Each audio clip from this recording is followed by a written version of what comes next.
before we move to the speakers, I'd like to just introduce myself. My name is BK, and I'm Branch Secretary of Unison No. 2 branch in Sheffield. I'm proud to say that I've been a part of the library strike that's been going for 5 weeks now in Sheffield and has achieved national fame.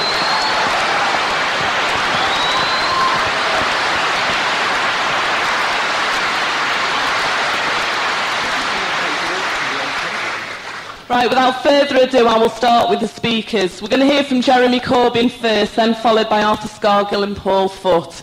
I'd like to introduce Jeremy. He's somebody who's worked consistently campaigning against the Criminal Justice Act. He's campaigned against many deportations and fought against laws that we've seen in this country, and someone who's renowned for his solidarity work with the Kurds. I'd like to introduce Jeremy Corbyn.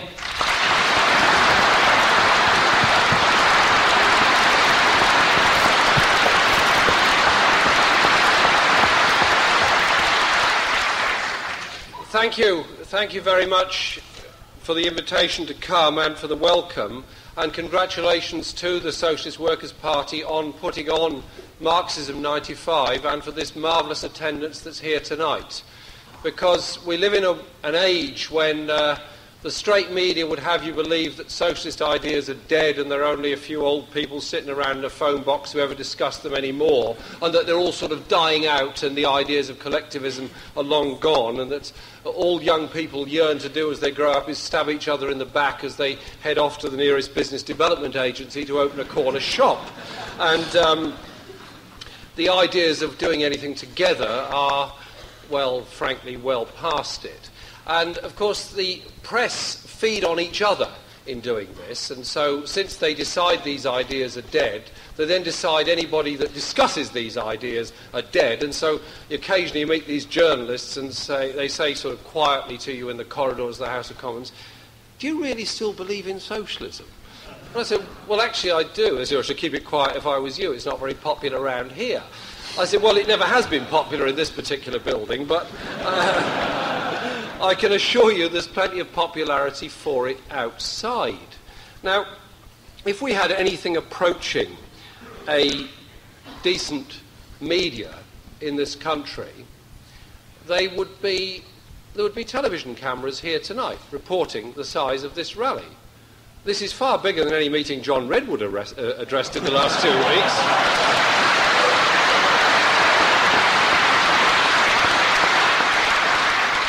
And of course, saving his grace, if Paul was acting the role of John Redwood, he'd be in a large television beside me here, so he could be beamed straight in from the planet Zog, where he belongs, and he could explain to us why the problem with the British economy is that there's not enough competitiveness and there's not enough pain. And the most important thing is to have more competition and more pain, so people understand the need for even more competition and even more pain, and that way they can then go and bang their heads against a wall and feel really good about it at the end of the day.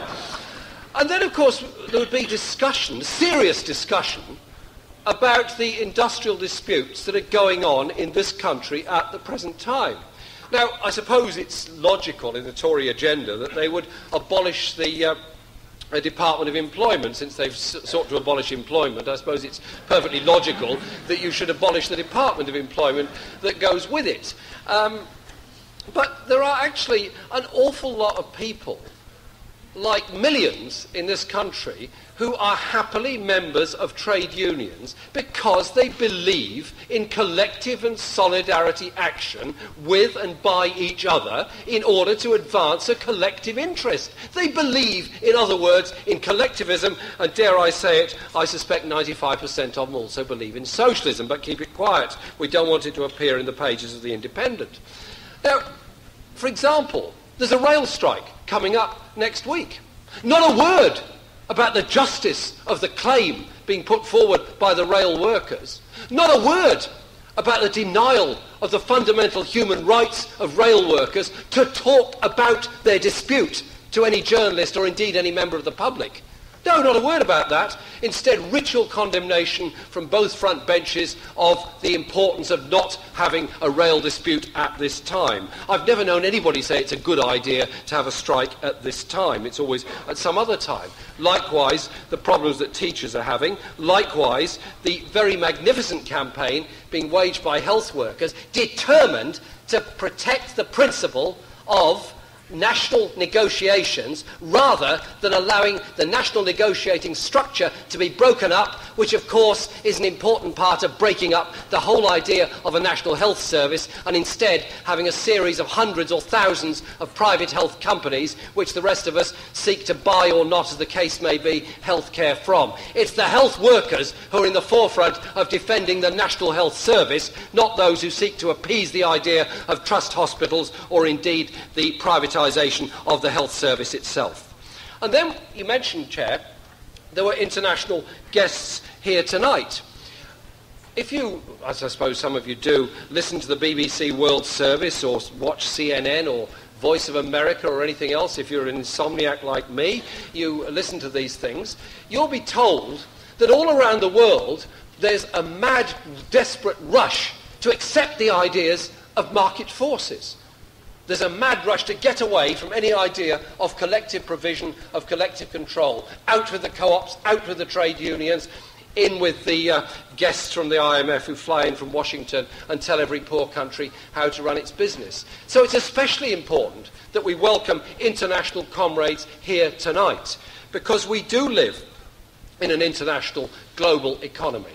The tragedy of the international global economy is that the labour movements in all of the most industrialised countries seem to have gone away from the ideas of internationalism and international solidarity. And I suppose if you elect Bill Jordan as the president of the International Confederation of Trade Unions, you've probably got a big barrier in the very beginning about how you might develop some ideas of internationalism. But if you start to read the entrails, and indeed if you have access to email or anything else, you begin to find out the degree of opposition that's going on to the new right economic agenda around the world. Those that seek to defend a hospital in this country are defending it because they want a hospital, they want a health service. They're also seeking to defend it because they believe in a collective provision. They reject the notion that the market can provide all.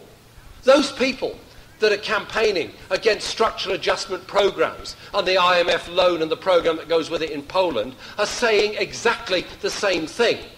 Those in Russia that are protesting about levels of unemployment and abominable levels of wages and the wholesale closure of the welfare state are doing exactly the same thing.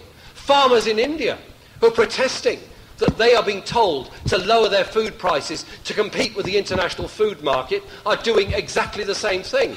Just like those people in poor countries in sub-Saharan Africa who are resenting that they're now being charged school fees for the first time in their lives in order to pay a debt that is totally unpayable because of a GATT program that seeks to redistribute wealth from the poorest to the richest and continue a new form of 21st century imperialism on the poorest countries. We have to understand the international dimension of everything that we do. And I say that because there's a school of thought that is personified, I suppose, by Peter Lilly and many on the Tory right, but is accepted by all of the Tory party, is accepted tragically by quite a number of people in my own party, that somehow or other the welfare state in this country is unsustainable. There's too many old people, they live too long, they eat too much, they want too much, they're far too expensive, and they really ought to have the decency to kill themselves much earlier on, so they're not demanding a decent old age pension. And so in order to hasten this process, what the government has done, in effect, is lowered the old age pension by £20 per week by removing the link with earnings that was there until 1980 and substituting one with a cooked-up retail price index. I mean, my God, who would trust Peter Lilly and John Redwood to draw up a retail price index? And then encourage the private pension scheme. At the back of all this, there's all these seminars being held by various think tanks and study institutions which say that the levels of taxation in Britain are far too high to attract foreign investment, the economy is uncompetitive, therefore there have to be cutbacks in the welfare state, therefore people must take out private pension schemes and private health insurance. And a lot of people are totally fooled by this, who believe that if they're paying less tax and taking out some scheme of their own, they're somehow or other better off. The reality is that the average person in the United States spends twice as much as people in this country on health care, to be denied to 60% of the population because of the profits that are taken by the health insurance companies and the administration that goes with it. If ever there was an argument for a collective health service, it's look at the comparison with those that don't have it. And so these arguments are being fought all around. That's why I really suggest it's important, as I know you do in this audience, always to bring in the international dimension in what we're doing and to support comrades in struggle all around the world by any means at our disposal. Any means at our disposal to stop scab coal, scab oil or anything else being moved around the world, but also the simple level of the demonstration in support of those people in Mexico, for example, that are opposing the IMF deal that is being imposed upon the Mexican people. But there's also, as this conference is going to be all this week, a very important debate about the left in this country as a whole. Now, I'm a member of the Labour Party. I have been since 1966, and I plan to go on being a member of the Labour Party. I was so young when I joined it, I really couldn't ever leave it. I couldn't think about leaving it. But this argument has actually dominated the left for a very long time, whether you should be in the Labour Party or whether you should be outside the Labour Party. Now, obviously, there are many in this hall who do not believe they should be in the Labour Party, and I suspect many of you would not. I mean, I say this quietly and privately amongst friends. And we've just been through the experience of the Clause 4 debate within the Labour Party, and it was a very interesting debate. I attended dozens of meetings and debates all over the country, as did comrades Tony Benn, Alan Simpson and many, many others. I attended all those debates, and very good and interesting debates they were too, and at the end of the day the party voted by a fairly substantial majority to accept the new Clause 4, which I fundamentally and totally disagree with, because it seems to accept the ideas of the market and competition as being a useful contribution to society. I do not believe they are. I believe the opposite to be the case. But I say this, the left in the Labour Party have, always will have, and have had in the past, a very important role to play. If we didn't have an outspoken left in the party that was prepared to demonstrate and speak out against the Gulf War, I'm not saying there wouldn't have been a campaign against the Gulf War. Of course there would have been a campaign against the Gulf War, but it was a very important part of that campaign, as I think everybody would accept. Likewise, whenever there are industrial disputes on, the importance of having left members of Parliament and people within the Labour Party who are prepared to support those campaigns, as we are now supporting the rail workers, is extremely important. In other words, the trade union link, the link that established the Labour Party in the first place, the link that gives a political voice to trade unions, is a very, very important thing indeed. None of us have achieved socialism in this society. The Labour Party hasn't, the Socialist Workers' Party hasn't, all the other plethora of left groups in our society have not achieved socialism. But I do think we can recognise there are an awful lot of campaigns, disputes and issues on which we can march down the road together. If you're in an industrial dispute and somebody comes along to join your picket line, unless you suspect them of being agents provocateurs sent along by the BNP, you don't say, what party are you in, will you please sod off? You say, thank God somebody's here to back us up. The stronger we are, the better we are. And there's more political education in half an hour on a picket line than there is in hours and hours of meetings, rallies and demonstrations.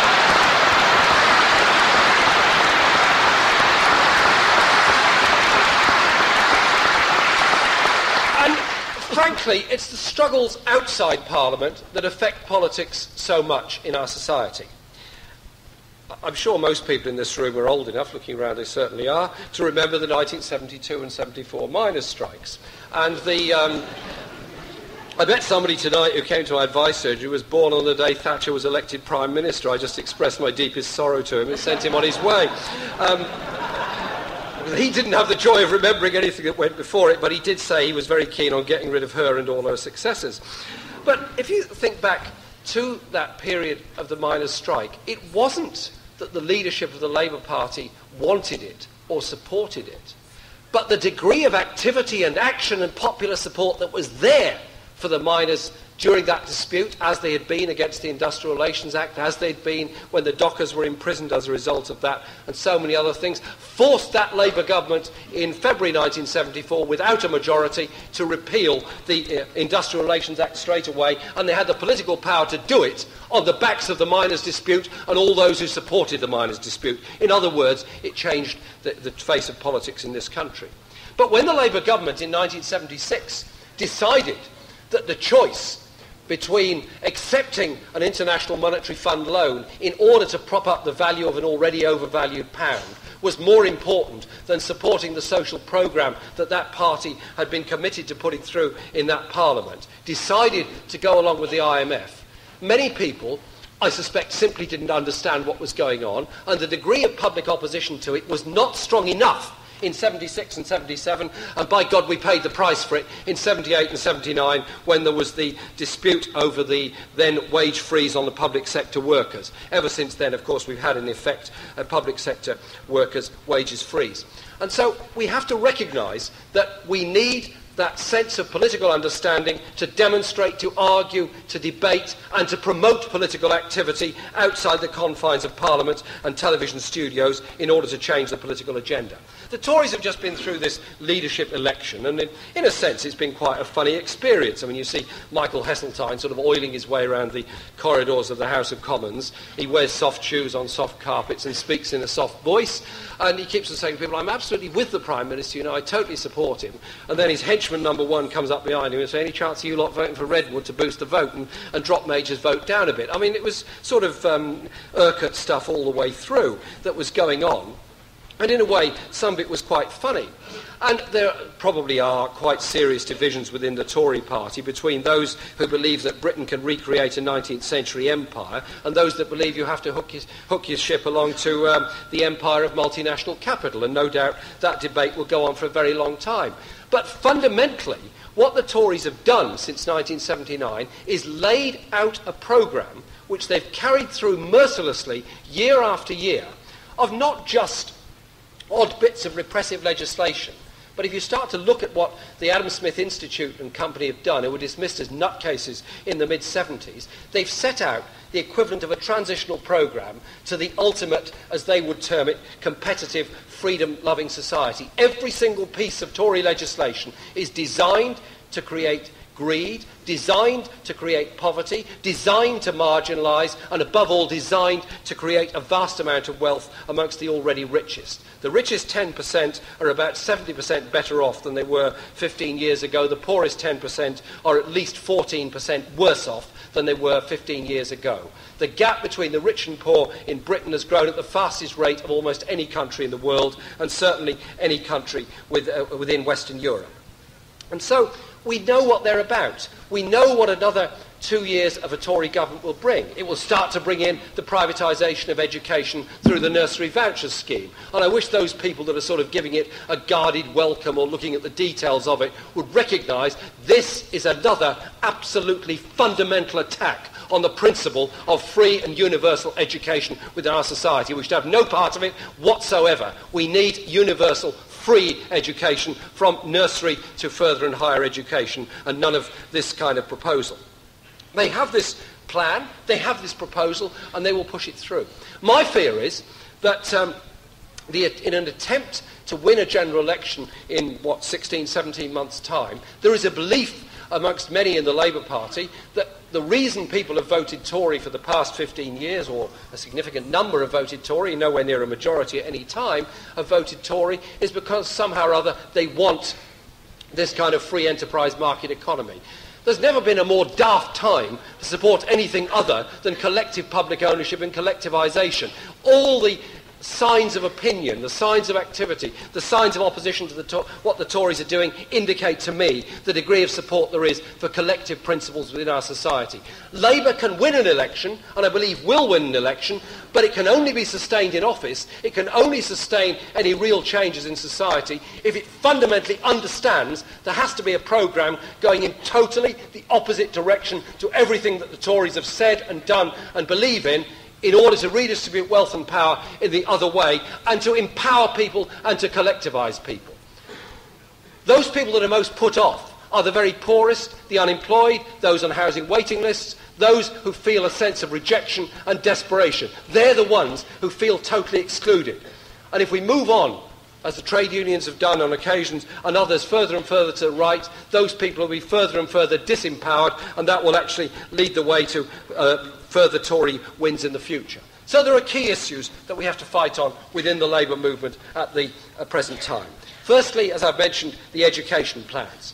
Secondly, the whole principle of collective tendering, compulsory collective tendering, sale of jobs to the lowest bidders every 3 to 5 years, the anti-trade union activities of all these small service employers, the way in which the privatised industries have attacked trade unions and attacked trade union rights, and campaign for putting a figure on the national minimum wage. Putting a figure linked to average earnings, £4.20 per hour is a figure that's been mentioned. I don't mind if it's much higher than that. I would like it to be much higher than that. But the important thing is to actually put a figure on it. I do not see how you can go around the place consulting on the idea of what the minimum wage should be with a load of employers. They might just suggest the minimum wage should be the lowest wage paid by anybody, in which case you look around to a burger shop and say, well, there's the norm. We'll pay everybody on that basis. So I think those are the key campaigns that are going on at the present time. But we shouldn't be depressed. Look at the successes people are having. People are winning strikes. People are winning environmental arguments. The roads programme has been cut back. The Brent Spar was towed away to be broken up on shore rather than sunk at sea. There are lots of signs all over the place of the strength of collectivisation, collectivism and collective ideas. What we have to do is ensure that this summer the rail workers, the health workers and all the others that are taking industrial action have that full support. This summer we have a campaign to defend the very principle of the welfare state and give the lie to everything that Lilly and his ilk are saying. We also have to understand more than ever the importance of the fight for justice within our society, against the Criminal Justice Act and the ways it seeks to criminalise people for leading alternative lifestyles, the racism implicit within legislation, within the new immigration bill and nationality proposals that are going to come up this autumn, and in particular the racism obvious and there in Sir Paul Condon's statement yesterday about levels of crime within our society. These are issues we have to...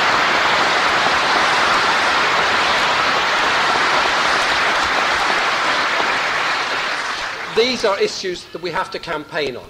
So, in short, my view is, let's not be isolated. Let's not allow the right-wing media and all their arguments to isolate us, but to understand the traditions from which trade unions and socialism came in this country, in France, in South Africa, in Brazil, all over the world. Understand that sense of internationalism that's there, and perhaps dedicate some of our energies into rebuilding that sense of internationalism in trade unions that was there 100 years ago and sadly is certainly not there today. We cannot allow the multinationals to go on controlling the world's economy, to go on persuading workers in this country to accept a lower wage because somebody in Spain might be accepting an even lower wage than them, and go on and on around the world in the ever depressing spiral of lower and lower wages and worse working conditions. There is an alternative way. There is a different way. There is a better way. The only one that I know and the only one that I understand is socialism. That's what we're here for. That's what we're campaigning for. And that's what unites us and brings us together.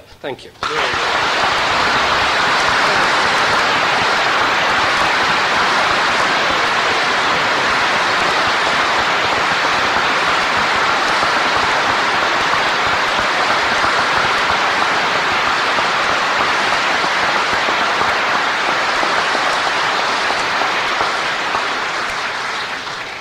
Thanks very much, Jeremy, for the opening speech at tonight's rally. I'd like now to introduce Arthur Scargill. I mean, for some people he may not need much introduction, but Jeremy reckons he's never heard of him. I don't think that's true. But basically, Arthur Scargill, for my generation, you know, the 30-somethings, is renowned for being a trade union leader who stands alone in terms of fighting for his members in the Great Miners' Strike of 84-85. He's someone that's continued the fight today. I've been in rallies where Arthur's spoken about defending Clause 4 and where he's fought for the ideas of socialism. He's now also embarking on the strike over pay against the miners who are employed by Budge, so that fight goes on. So I'd like Arthur to tell us how he wants to see the fight for socialism continue.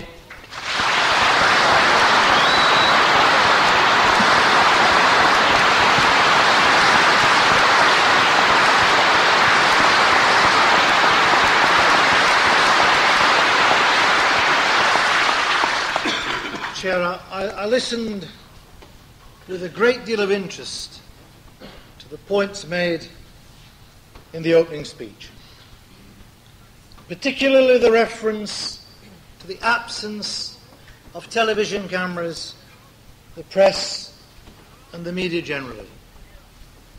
Don't worry, Jeremy. They're here. Somewhere in here there'll be one of them.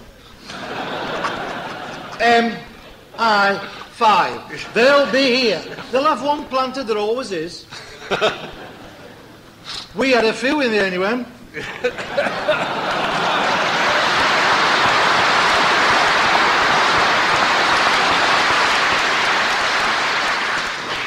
I'm going to tell that person, whoever he is or she is, switch off your tape recorder, because what we're going to say is open, above board, and I hope clear. We want to end capitalism and establish a new order.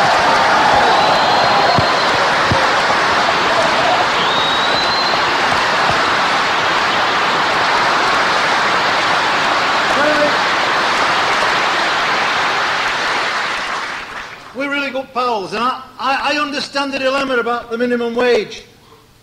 It is a real problem for them. What figure shall we set? Half the MP salary, I'll concede, I'll compromise. How about that?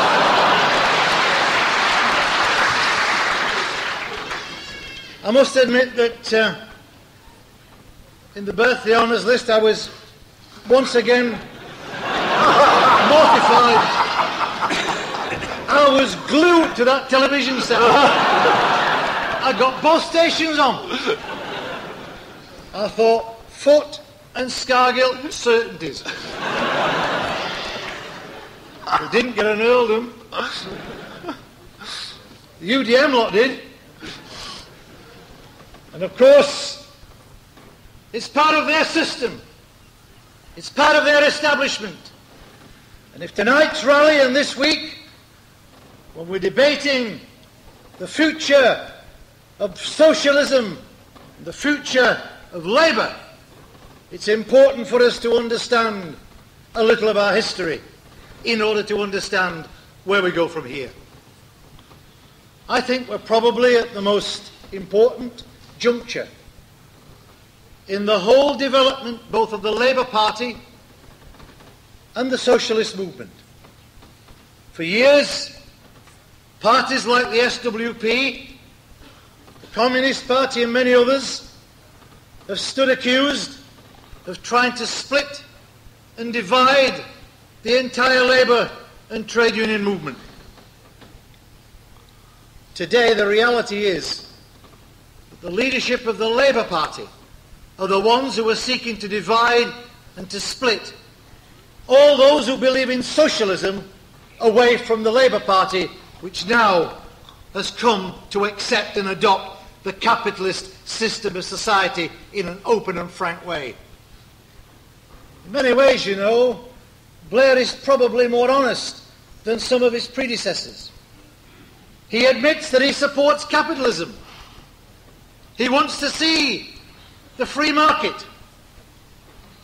And I think it's disgraceful that in 1995 we can witness the unsavoury spectacle of a Labour leader, yes, a Labour leader, going to Australia to speak to a convention organised by Rupert Murdoch. What he ought to be doing is campaigning for those 6,000 workers who were sacked by Murdoch during the district of Wapping. For 16 years, we've witnessed what can only be described as economic, social and political chaos in our society. And yet, it should come as no surprise to anyone. The Tories under Thatcher stated in 1979 their intention to wipe socialism off the agenda of British politics. It's ironic, is it not, that in 1995, having seen Thatcher depart and the Tories in disarray, it's a Labour leader who is trying to wipe socialism off the agenda of British politics.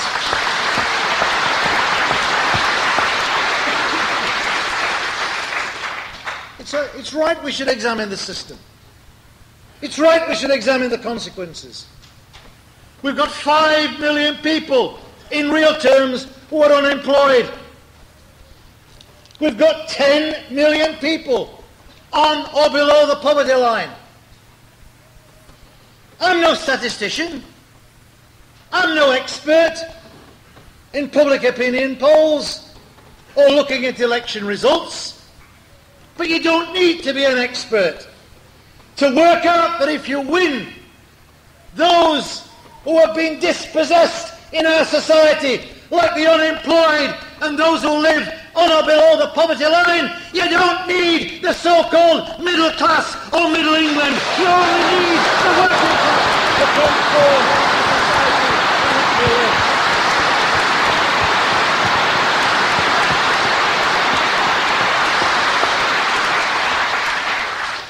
Our health, education and social services have been systematically destroyed, and working men and women have seen their jobs taken away. They've seen their pay deliberately reduced by employer after employer. The Labour Party leadership has been signified by its silence on the issue. It hasn't wanted to get involved. In fact, every time we have an industrial dispute and they ask the leadership of the Labour Party, what do you think?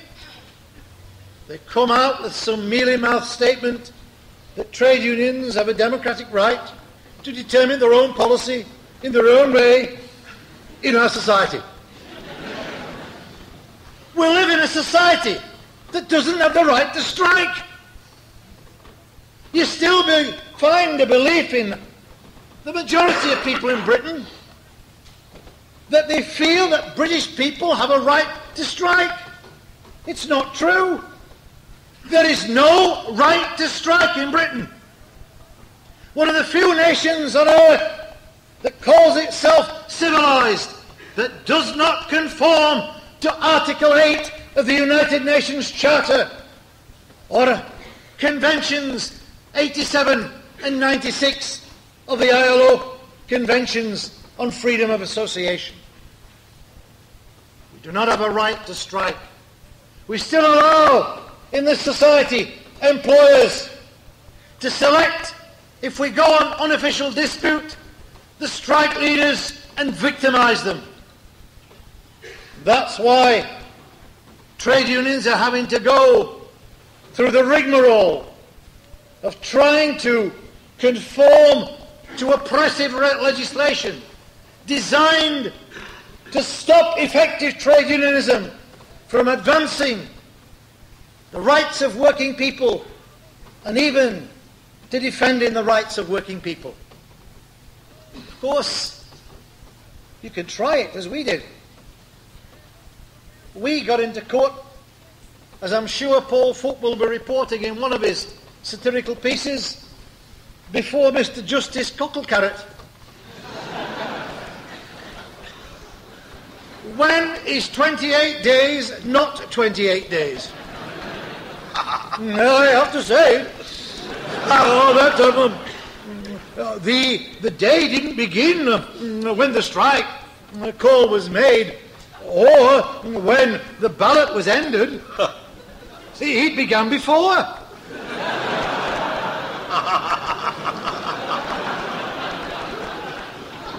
The 28 days began before the ballot was declared. Well, being reasonable people, we said, look, if the ballot closed at 10 a.m, 24 hours later it's 10 a.m. today. No, it isn't. No. You've got it wrong.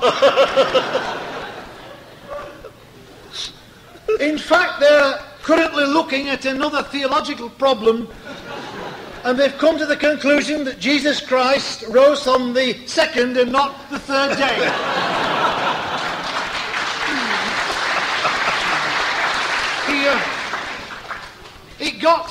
It got to be a Whitehall farce.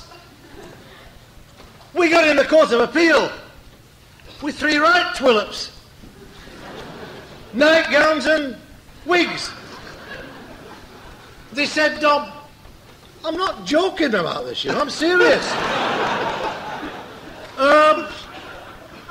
What is midnight?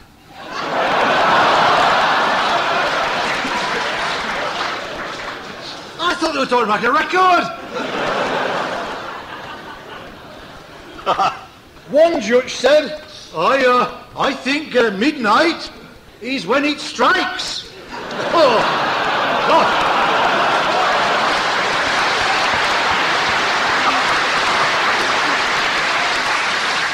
Lady Butler Schloss, for it is she.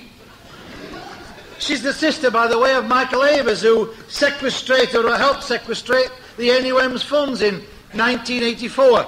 She said, it is a really important academic question. Does the day end on the first stroke or on the 12th? Well, we got a pretty good barrister, we had. He's a good left-wing barrister. He knows his stuff, does John. And he put forward what I thought was an indefensible argument. My lords, there were 3 of them. I'm sure you've seen the new year ushered in. They looked at each other. I don't think they realised what he meant. He said, everyone waits until the 12th stroke to celebrate the new year. Yes, Mr. Hendy. That means, your lordships, that on the first stroke it's still the previous year.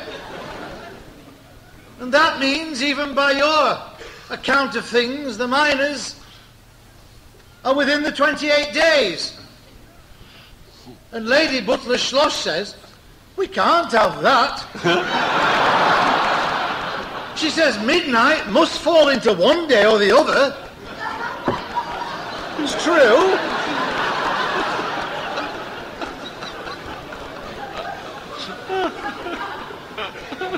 She said if we're not careful, people will be saying it's in both. Mr. Hendy, your clients are half a second out. Half a second? Could have been a British rail train, you can imagine this lot, can't you? Seriously, they ruled that we were half a second too late. And that was the Court of Appeal. When they adjourned on the Friday until the Monday, I nearly got done for contempt. I said, does that mean Monday at 10 o'clock or midnight?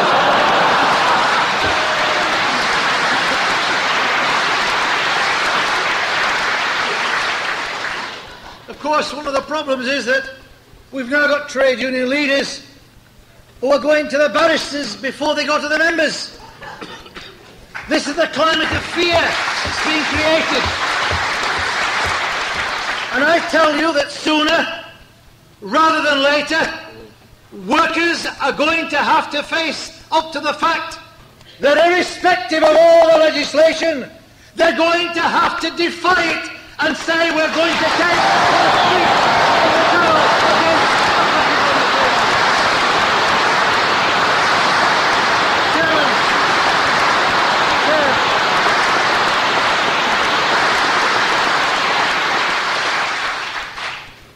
Coming to a conference like this gives me the opportunity to do two things.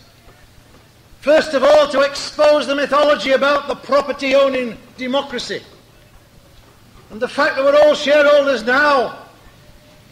And secondly, on a more personal note, to say publicly to the Socialist Workers' Party and to its newspaper a personal thank you for being the only paper and the only party that had confidence in Peter Heathfield and Arthur Scargill when the forces of the state, including MI5, tried to destroy not merely our reputations in the NUM, but the marvellous memory of that historic dispute in 1984-5.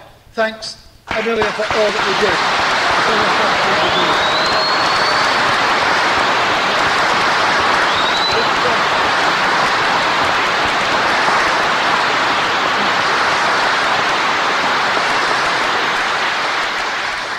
It's interesting to note that not only have all the smears and the lies been disproved, but far more has now been revealed, particularly in that brilliant Seamus Milne book, The Enemy Within.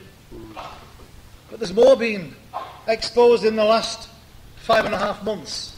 And I don't know how many people in this hall understand just exactly what has been revealed. But under the 30-year rule, we now find that in 1984, at the heart of the miners' strike,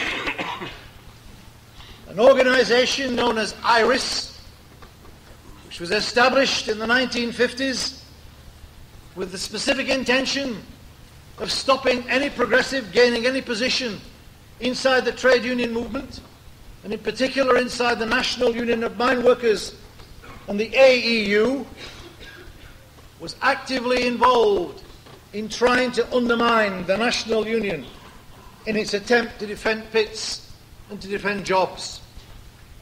But what we didn't know, until it was revealed in the 30-year rule, was that IRIS, whose first chairman was a man called Sir Hartley Shawcross, later Lord Shawcross, the former Attorney General in the Labour government, 1945-1951, was partly funded by MI5. Two of its directors in the 1984-5 miners' strike you may have heard of.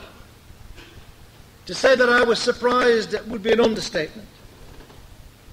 One of those directors turned out to be a man called Bill Sears of the ISDC, who sat throughout that dispute on the TUC General Council and never revealed that he was a director of an organisation partly funded by MI5.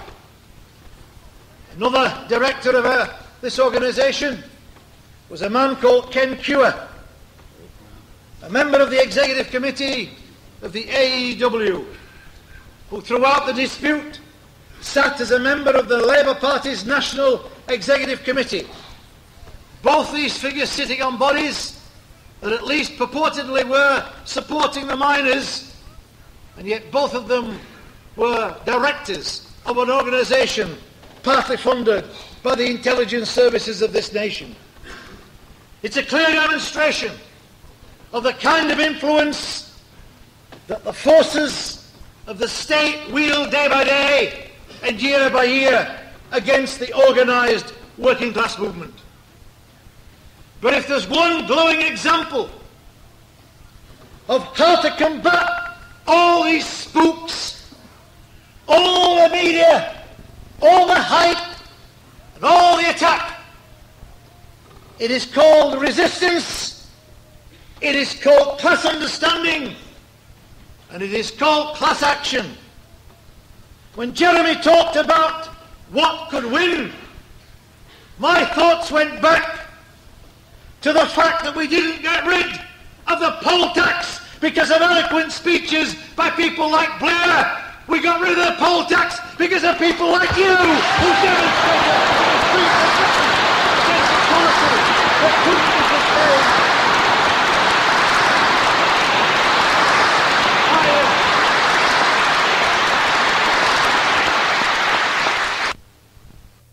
In fact, personal shareholdings have fallen from 54% in 1963 to 17.7% in 1993. Now, I know a little bit about shareholdings and pension funds. I became an expert.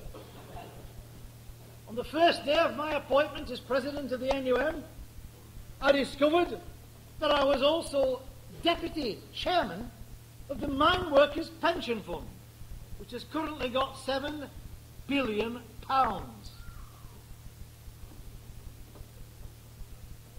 We had 5 votes, and the Coal Board had 5 votes. And if somebody from the Sun's crept in, that's 50-50. Good night. And the chairman was a Scotchman, and he said, we welcome Mr. Scargill, our new deputy chairman. And we're very pleased he's here. And I'm sure he's going to make a worthwhile contribution. Could we move on to the next item on the agenda? My hand went up. Yes, Mr. Scargill. I think we should take a policy decision now to ban all investment of our pension scheme in South Africa and withdraw every single penny. Secondly, I believe that we should withdraw all overseas investment and invest it back in Britain, particularly in the nationalised industries and in the social services. And thirdly, we should take policy decisions and investment decisions which are in the interests both of the British people and the beneficiaries of the scheme. It was a little while before he spoke. This professional advisor said, I think Mr. Scargill doesn't quite understand. He said, we have to invest prudently. Well, I said, I think I've got some prudent suggestions. Well, we're always willing to listen, Mr. Scargill. What are they? I said, I think we should buy the Mirror. That's the Daily Mirror. You could see the shock. By the way, we could have bought it for 125 million. That's loose change. And then they asked 2 stupid questions. Mr. Scargill, who would be chairman?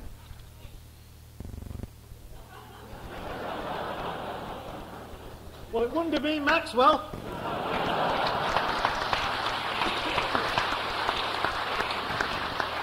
I actually offered to be chairman. I went further, and I think this cost the deal. I actually suggested that we have Paul Foot as editor. Now, I think that's what scuppered the deal. The funny thing is, if we'd have done that, and we voted 5-5, had we been allowed to buy the Mirror Group, 2 things would have happened. We could at least have had some input into the mass media. Not all, but some input. And secondly, we could have stopped a crook like Maxwell stealing millions of pounds of pensioners' money from Mirror Group newspapers.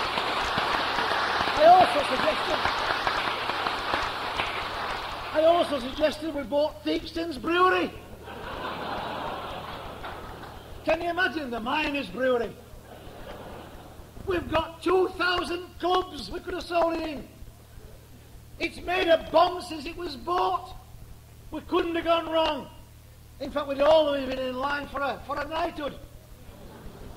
But of course they couldn't have us. They couldn't have us in any way involved in investment policy. And they took us to court before the same crew that have recently ruled the NUM's strike ballot half a second out of time. They said to us, you have no right to determine policies which will have the effect of restricting overseas investment. You have a responsibility to invest monies abroad if you think it's safer to do so. And we finished up no longer being trustees of the Mine Workers Pension Scheme. 6 months later, I was back before the same court. And this judge said to me, Mr. Scargill, you face this court because you've invested the NUM money abroad.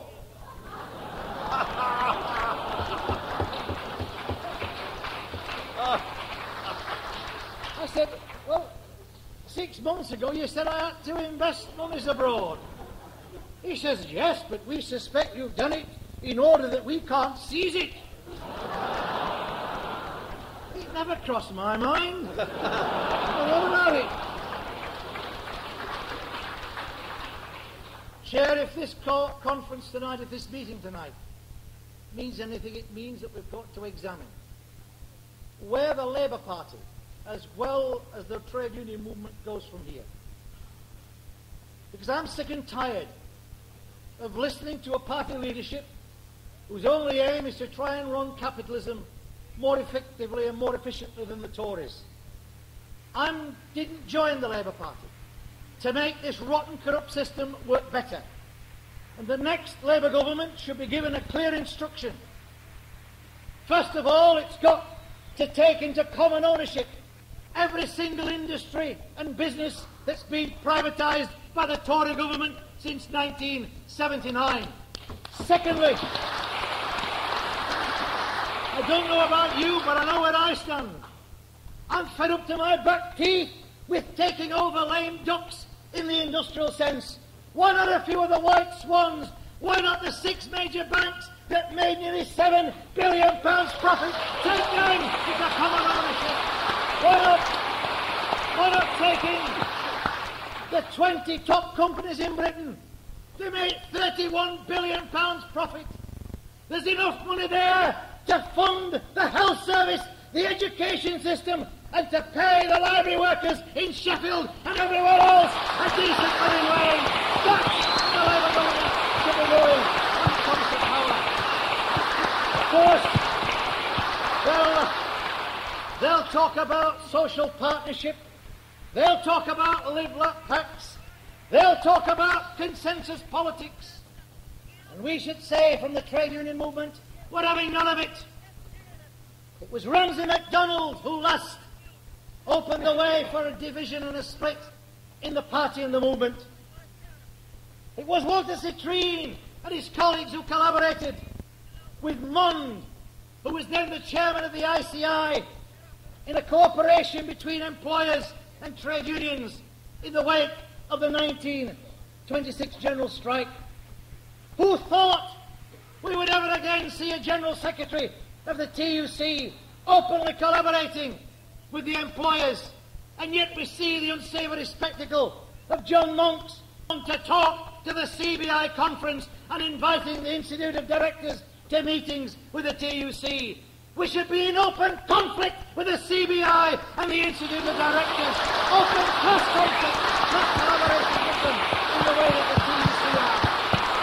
Who would have thought that after the bitter experience of Ramsay MacDonald, we would ever again see a leader betray the principles and the policies upon which the Labour Party had been founded? I have heard the mythology that Clause 4, which calls for the common ownership of the means of production, distribution and exchange, was drafted by 2 middle-class Fabians. It's not true. The call for the common ownership of the means of production, distribution and exchange sprang from the same womb which gave birth to the Labour Party. It sprang from the trade union movement, and in 1904 the Miners' Federation of Great Britain called for the common ownership of the means of production, distribution and exchange. We're in danger of seeing the Labour leadership split the party and the movement down the middle. There's one essential difference. The responsibility for what happens belongs to them and not to those of us who defend the principle of socialism and the faith of Clause 4. We're once again going to try and use the courts in Britain to test out, so that all can see where they stand on an issue of this kind. Conference of the Labour Party, which abandoned Clause 4 on the 29th of April, was both unlawful and unconstitutional. Only an annual party conference has the right to amend the Constitution. Only an annual party conference which allows constituency Labour parties and affiliated organisations to submit amendments, has got the right to consider amendments to its constitution. And yet the leadership of the Labour Party disregarded its own constitution. We now see that we're in open conflict with a number of trade unions who are taking the party to court if necessary. The Bakers Union, the National Union of Mine Workers, and now the RMT have all agreed that the party was wrong in what it did on the 29th of April. Let's see how impartial the courts really are. But hopefully we can have a resolvement within the party itself and a real open and frank debate about the socialist base upon which the party was built. It's important, Chair, as I come to the conclusion of my speech, that all of us understand what is required in the days, the weeks, the months and the years ahead. It's time that our working class movement began to understand that there is more that pulls us together than drives us apart. There is more that we can come together about and campaign on than ever there is in terms of academic disagreement. It's often been said that workers in struggle learn more in almost an half an hour of struggle than 10 years of studying at a university, and it's true. We saw a whole union politicised in the 1984-85 miners' strike. Someone said to me the other day, looking back, Mr. Scargill, don't you feel it was a defeat? I feel the greatest event of my life was the 1984-5 miners' strike, and the greatest victory was the struggle itself. And I'll tell you this, if the TUC and the Labour Party had not pontificated and had given us class support and come out on strike, we wouldn't be in the position that we're in here in 1995. We would also have a Labour government, hopefully socialist policy. History reveals that compromise and betrayals give you a clear choice. You can either submit to the ravages of the capitalist state and betray your forebears and betray your birthright, or you can realise and recognise your strengths and you can mobilise in mass opposition to those policies and those decisions that you know are wrong. I feel that the following is probably the most important elaboration. Arthur Horner, the legendary miners' leader, wrote a foreword to a pamphlet written by A.J. Cook entitled Mons Manacles, and he said this.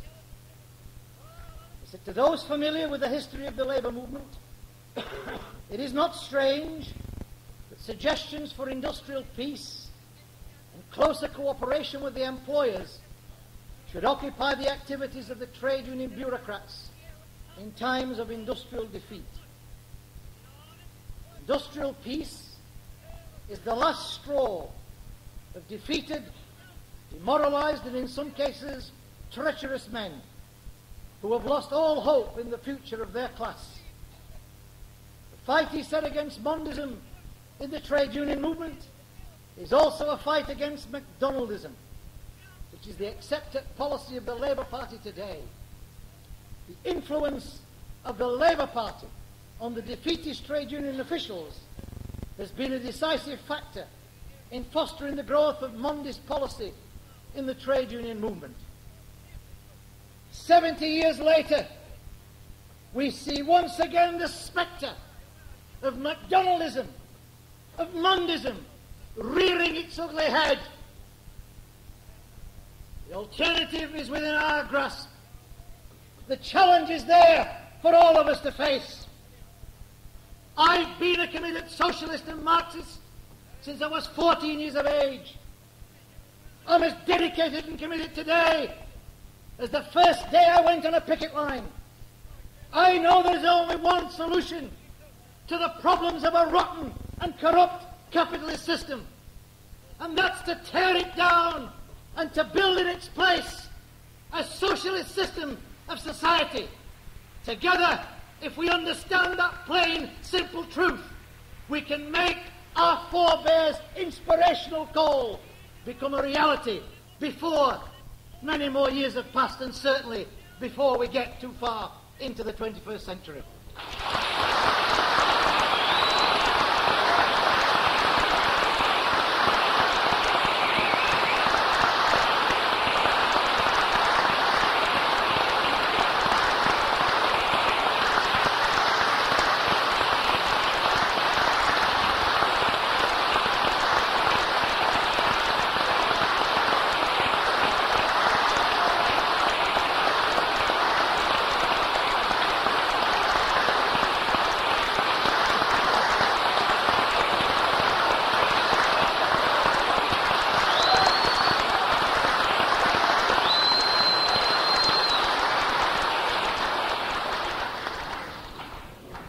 Follow that, Paul, eh?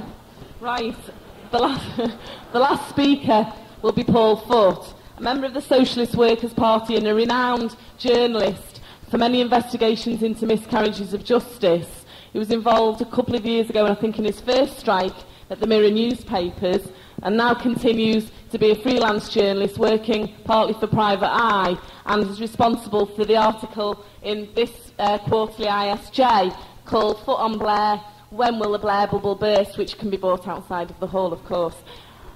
I'd like Paul to finish off the rally. Thanks.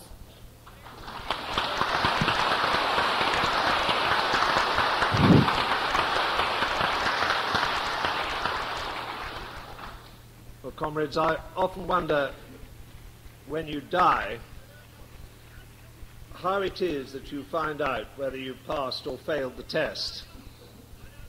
I think I would have known that I'd failed if, arriving at the pearly gates, I was told I had to spend the rest of my life following Arthur Scargill at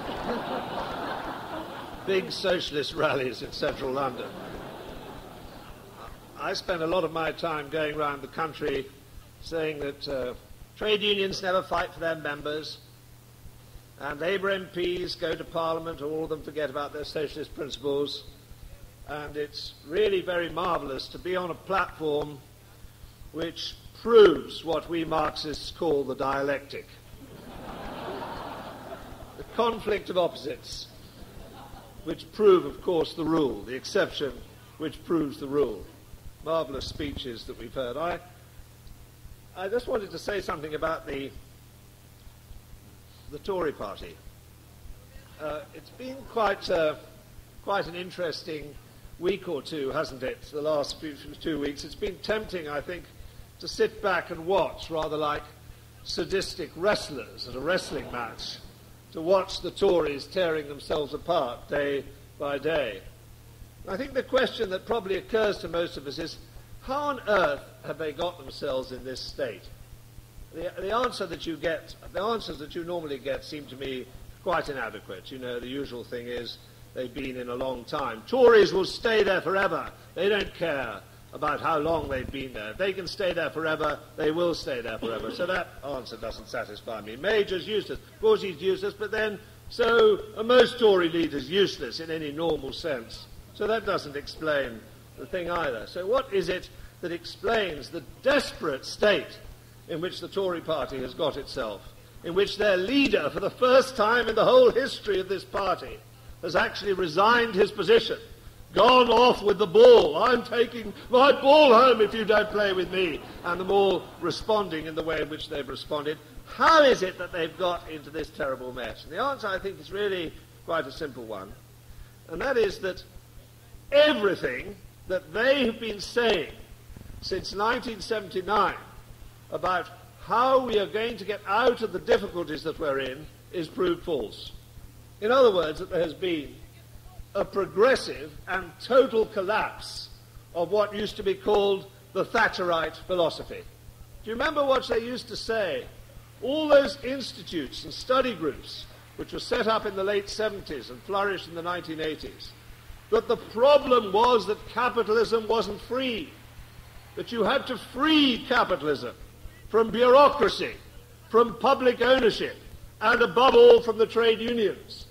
that if you could privatise all those utilities, all those central areas where there was now, which are profitable areas, where it was impossible to make any profit, any shares, any share options, if you could do that, and if at the same time you could introduce a series of laws which shackled the trade unions so that, as Arthur says, people no longer have the right to strike, if you could do those things, then you would see how the economy would burgeon, I think was the word they used, would grow.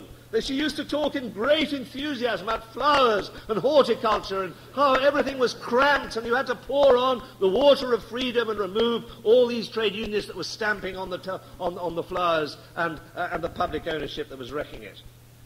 And therefore we have had that. We've had 15 years of it. Unfortunately, many people were persuaded that that was probably what we did need. So we've had the medicine which they prescribed. We've had it in dose after dose, on and on, law after law, privatisation after privatisation, and the whole thing has ended in total ruin. Jeremy spoke about poverty. I read the other day the Oxfam report. I felt reading the report that even the poverty industry themselves were shocked at what they were discovering as to what was happening as a direct result of 15 years of privatisation and deregulation, both in the industrial world and in the so-called underdeveloped world. How the poverty itself, of course, was growing. They knew that. It wasn't just that there's 1 billion people in this world, 1 billion people, most of them under the age of 5, that can't move from here to that door because they haven't got enough to eat. Not just that. But what shocked the people who wrote those reports, almost as though I was persuading the people who wrote the reports to come to this conference and be Marxists, what shocked them was the gap, the exploitation. Not just that poor people were growing, but that they were growing in circumstances in which rich people, the riches of the wealthy, were growing at an unpardonable and unforgivable rate. Mexico, people say, oh, well, the rich people are in the rich world, and the poor people are in the poor world, but that doesn't describe the world we live in at all. In Mexico, there are more billionaires than any other country in the world. There are 13. There are 13 billionaires in Mexico. And those 13 billionaires in Mexico have more wealth at their disposal, earn more, if you like, if you want to use that ridiculous word, have more wealth at their disposal than the 17 million poorest Mexican people. 13 people have more wealth than 17 million. Is it possible to imagine those statistics? Is it what goes behind those statistics? It's not just in the poor world that you can draw those statistics out. Jeremy spoke about Britain, and I think he was rather unfair because he put the fact there about the widening gap between rich and poor in Britain and how it's been a 17% fall in the income of the bottom 20th. What he didn't do, and I think we have to give the other point of view sometimes, is put the point of view of the Department of Social Security on the matter, which was stated very clearly the other day in The Independent. The Department of Social Security yesterday insisted that 17% income fall for those at the bottom does not mean the poor have got poorer.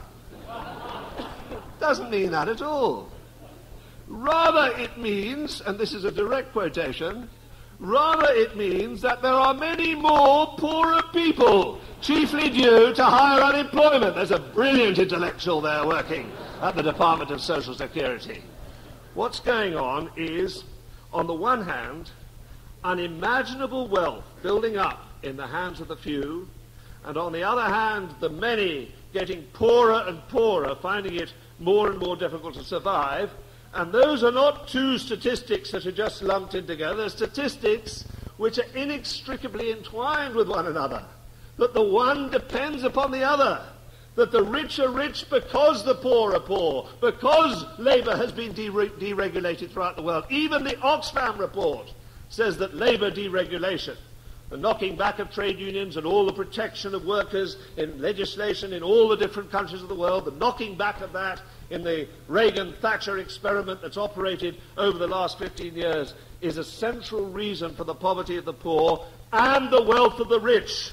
And the central characteristic of the society in which we live is the characteristic of exploitation. A few people at the top organizing the society in order that they may get rich at other people's expense. Karl Marx called them vampires. One of his best descriptions.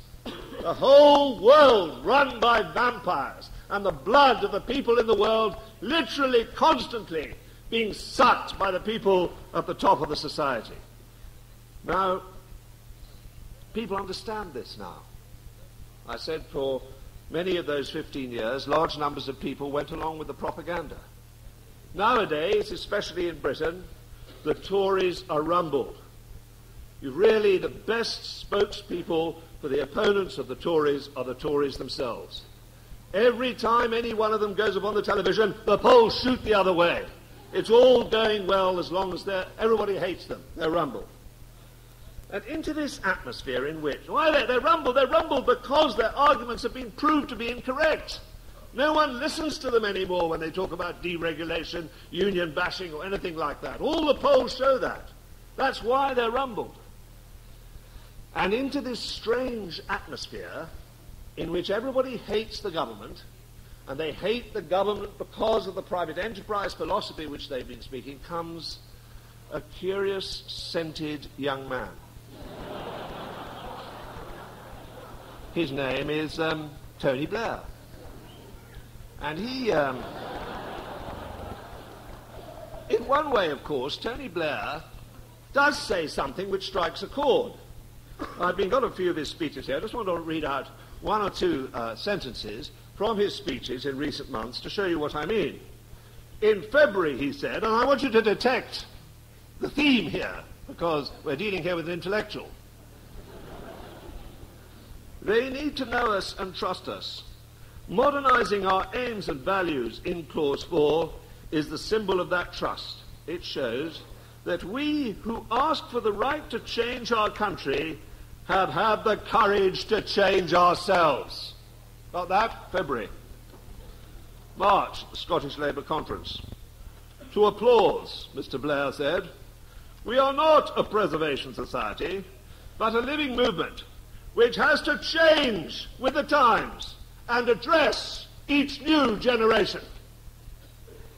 I'm coming close to the theme. Am I coming close to where you expect to get the theme? Here he is at the Labour Party conference, which finally did agree to abolish the old Clause 4. If we have the courage to change, the country will change. I think you've got the theme, haven't you? You've got it. We're going to change things, and people respond to that. Yes, they want change. Yes. We agree that we're going to change. But what is it, as a matter of fact, that Tony Blair has changed? He's changed, as we've heard from the other two speakers, the constitution of the Labour Party, that section of it, which committed the party to public ownership. And the question I think we need to ask him, and all those people that supported that change, is simply this. How do you expect to change anything in the economy of the country? How do you expect to change industry, banks, whatever it may be, unless you own and control them? How can you do it? You see, every Labour leader this century has said that they intend to get into office to deal with, and I use the quote that every single one of them has used, the scourge of unemployment. But how can you deal with the question of unemployment if you don't employ anyone? If you don't take over the industries which employ people and decide how people can be employed, how can you do it? You leave it to other people. You leave it to other people who couldn't care less about unemployment. You leave it to other people who actually want unemployment. Keith Joseph told his chauffeur in 1981 that he wanted 4 million unemployed. That'll teach the working class movement a lesson. And he got his 4 million unemployed.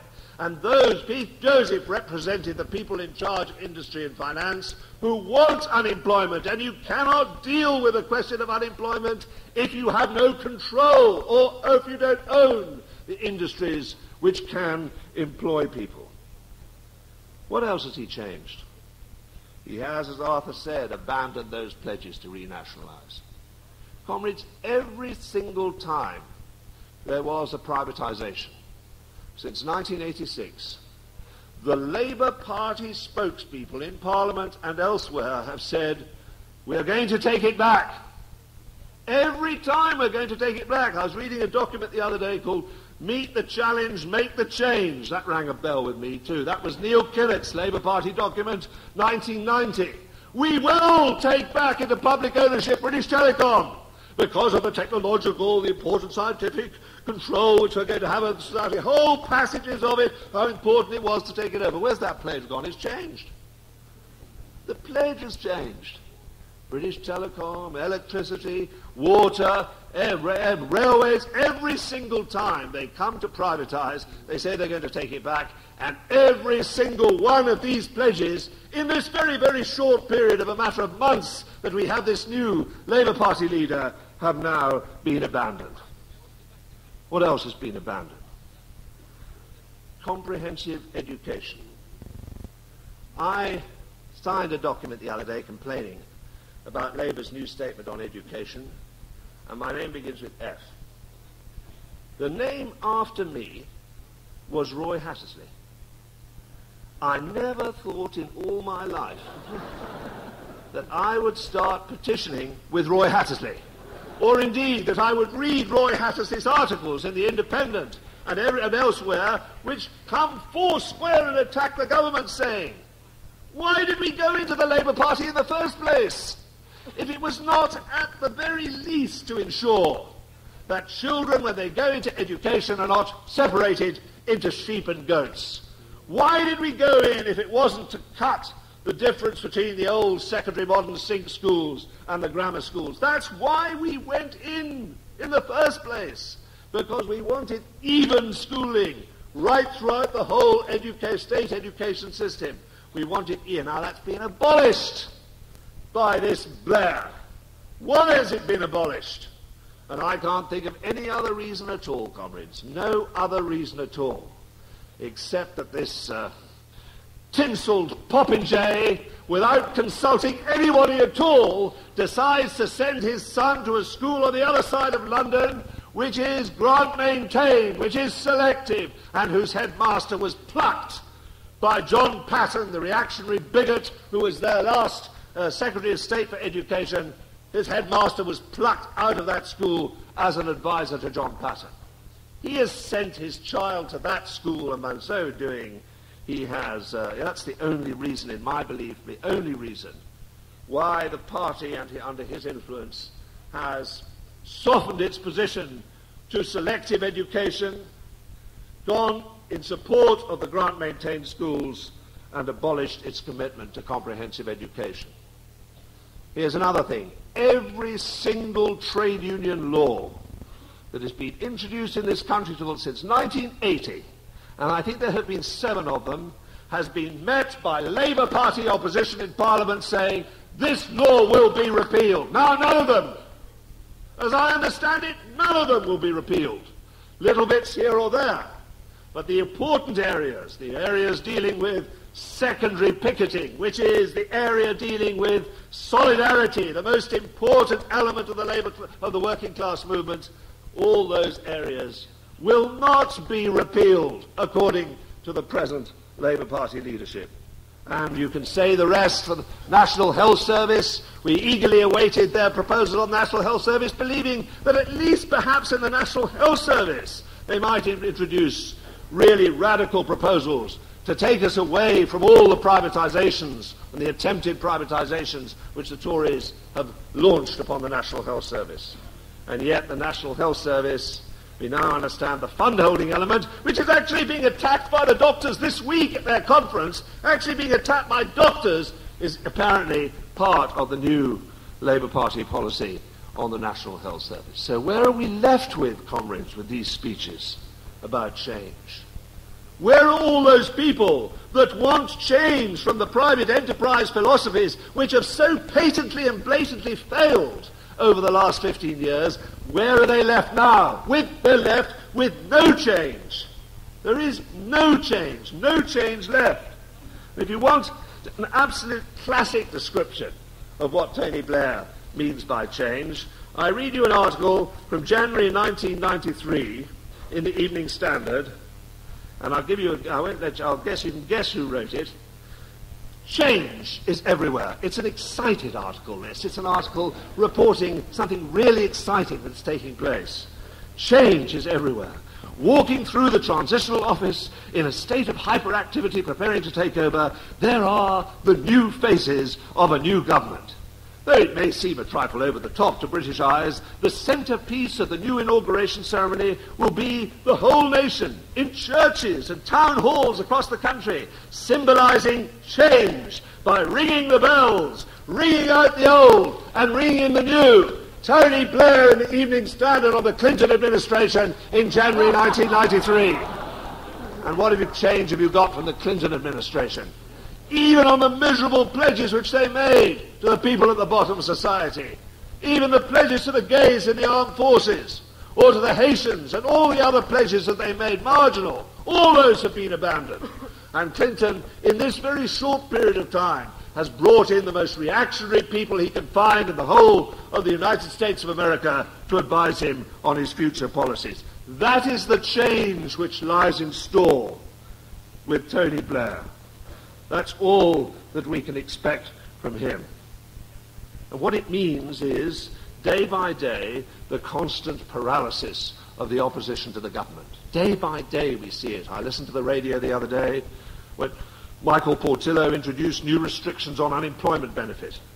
Harriet Harman, the Labour Party spokesperson, was saying, "We are absolutely opposed to this measure. It's a desperate attack on the weakest people in our society." "Yes," says Portillo. "Will you abolish it?" No reply.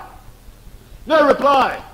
That is, she can't even bring herself to say, we will abolish something which I have simply just said is an attack on the weakest part of society. Can't say what I'm going to do. I'm very sorry. There's no way in which we can say whatever we're going to do. I watched the other day on Newsnight a man called Andrew Smith, who's a Labour Party economic spokesman, being brought on. What an honour. Being brought on. What a chance. What an opportunity.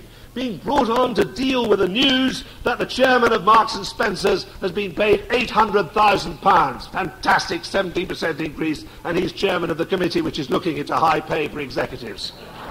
So, you'd expect, what an opportunity for the man to have a crack at it. So they say to him, "Well, what do you think about it, Mr. Smith?" He says, "I think it shows how in the public utilities we've got to deal with high pay."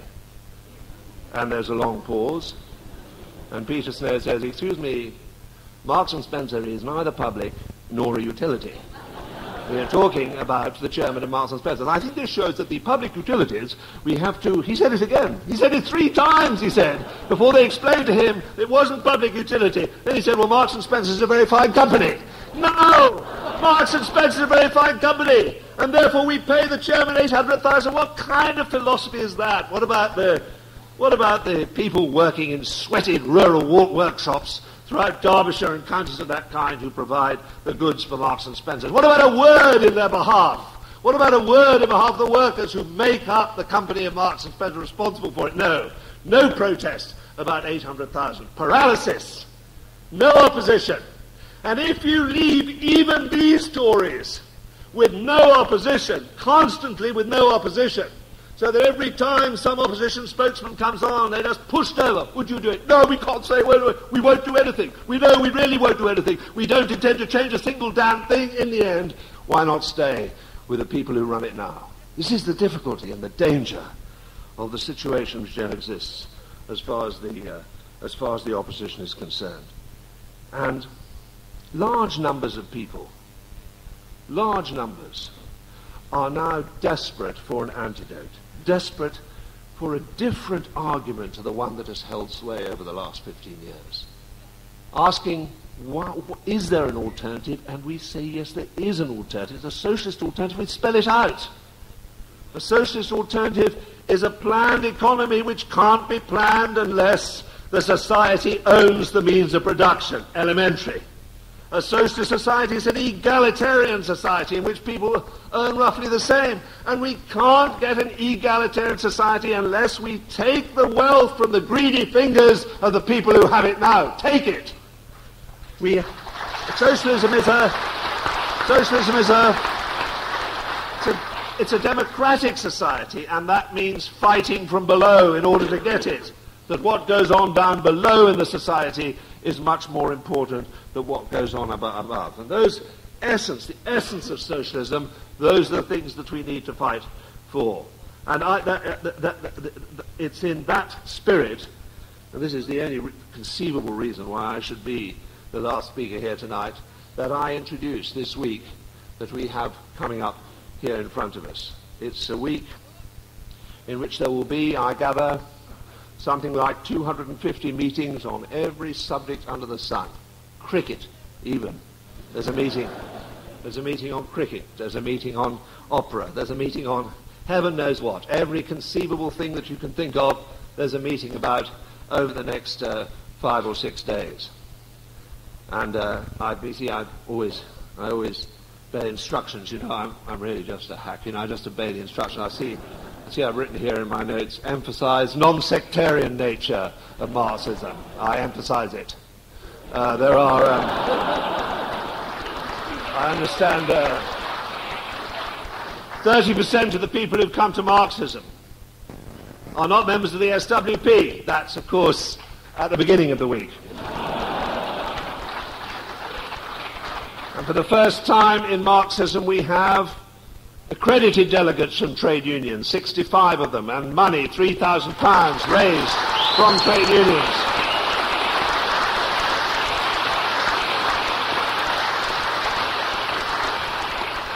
Now, there will, in these meetings, be 2 themes. In all the meetings, whatever the subject, there will emerge 2 themes. The first is that Marxism is a guide. Now, Marxism is not a religion.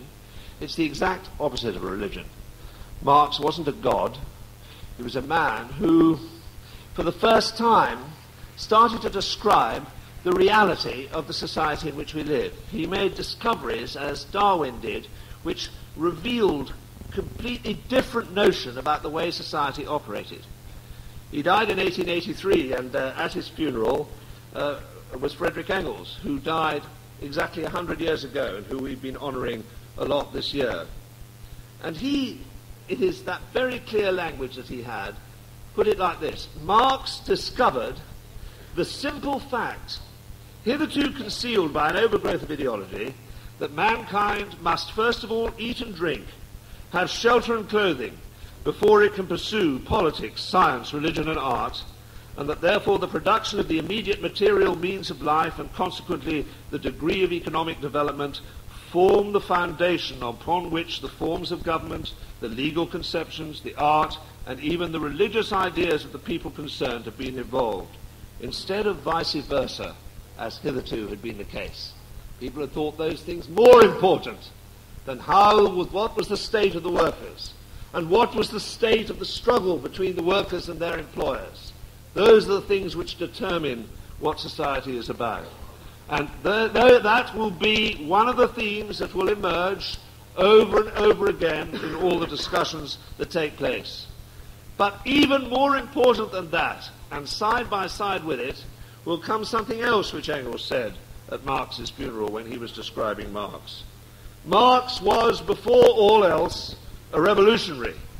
His real mission in life was to contribute in one way or another to the overthrow of capitalist society and of the forms of government which it had brought into being. Fighting was his element. And it's fighting that's going to be a theme of all these meetings that we're going to have now. How best can we fight? How best can we organize to fight? Because if you're on your own,